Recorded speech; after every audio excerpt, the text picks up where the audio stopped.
আসসালামু আলাইকুম ওয়া রাহমাতুল্লাহ। প্রজাপতি ঘরে যদি প্রবেশ করে তাহলে আপনার কি হতে পারে? ঘরে প্রজাপতি আসলে তারপর হচ্ছে আপনার জোনাকি পোকা, ঘাস ফড়িং, এগুলো যদি আপনার ঘরে প্রবেশ করে তাহলে কি হইতে পারে, কি ঘটতে পারে, কি কারণে এরা আপনার ঘরে আসবে? নিশ্চয়ই আপনার ভাগ্যের কোনো পরিবর্তন আসতে পারে। তো সেজন্য আমরা এই বিষয়গুলো নিয়ে আজকে আলোচনা করব।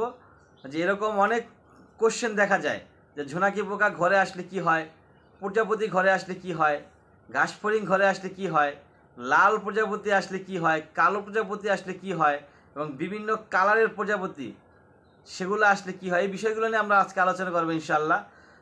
প্রথমে আসি লাল প্রজাপতি যদি আমাদের ঘরে আসে তাহলে আমরা বিভিন্ন সূত্র থেকে বিভিন্ন মাধ্যমে জানতে পেরেছি যে সেই ঘরে যদি বিবাহযোগ্য কোনো ছেলে বা মেয়ে থাকে তাহলে তাদের বিবাহ হওয়ার সম্ভাবনা বেড়ে যায়।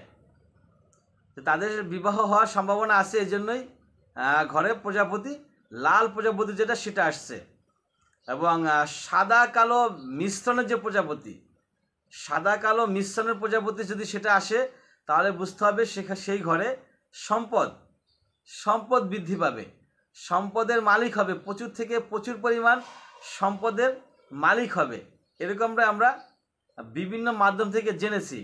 এবং কালো প্রজাপতি যদি ঘরে আসে তাহলে শোক, আপনার দুঃখ, আপনার কপালে দুঃখ আছে, যেহেতু আমরা কালো ভেজ লাগাই যখন দুঃখ আসে তখন, তা সেজন্য কালো প্রজাপতি ঘরে আসলে আপনার দুঃখ আসার সম্ভাবনা আছে। অর্থাৎ আপনার সন্তানী, স্ত্রী, পুত্র বা আত্মীয় স্বজন কেউ আপনার কাছ থেকে বিদায় নেওয়ার সম্ভাবনা রয়েছে।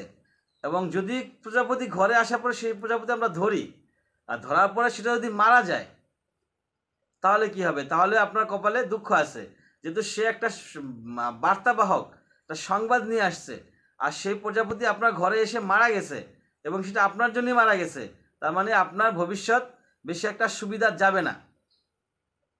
এরকমটাই আমরা বিভিন্ন মাধ্যম থেকে শুনেছি, জেনেছি, এরকমটাই আমাদের ধারণা ছিল।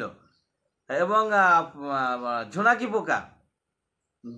পোকা ঘরে আসলে কি হয়, ঘাস ফড়িং ঘরে আসলে কি হয়, তা আসলে এই জিনিসগুলো আমরা দেখুন ইসলাম কি বলে। এগুলো হচ্ছে আমরা দুনিয়াবি আলোচনা, মানে দুনিয়ার মানুষের কথাবার্তা, বিভিন্ন সমাজের সংস্কার থেকে এগুলো সংগৃহীত। ইসলাম কি বলে, এখানে ইসলাম এই ব্যাপারে বলেছেন যে আমি আল্লাহ মহানরাব্বুল আলামিন মহাগ্রন্থ আল কোরআনে বলেছেন আমি প্রত্যেক জিনিসকে পরিমিত রূপে সৃষ্টি করেছি, প্রত্যেকটা জিনিসকে পরিমিত রূপে সৃষ্টি করেছি। অর্থাৎ যার যতটুকু রূপ দরকার ছিল তাকে ততটুকু রূপেই সৃষ্টি করা হয়। আর এই কোনো সৃষ্টি জগতের কোনো কিছু একটা আরেকটার ভাগ্য পরিবর্তন করতে পারে না। অর্থাৎ প্রজাপতি আপনার ঘরে আসলো, সেটা কালো প্রজাপতি হোক, সাদা প্রজাপতি হোক, লাল প্রজাপতি হোক, সাদা কালো মিশ্রণের প্রজাপতি হোক ঘাস ফড়িং হোক, হচ্ছে আপনার কি বলে ঝোনাকি পোকা, যে কিছুই হোক না কেন, বা অন্য যে কোনো প্রাণী হোক না কেন, যে কোনো পাখি হোক না কেন, যাই হোক, আপনার ঘরে প্রবেশ করলে আপনার ভাগ্যের কোনো পরিবর্তন ঘটবে না। আমরা আগে যে কথাগুলো বলেছিলাম, বিবাহের কথা, সম্পদের কথা, শোকের কথা, এগুলা সম্পূর্ণ কুসংস্কার। আমাদের সমাজে এ ধরনের অনেক কুসংস্কার ছড়িয়ে আছে, আমরা এই কুসংস্কারে বিশ্বাস করব না।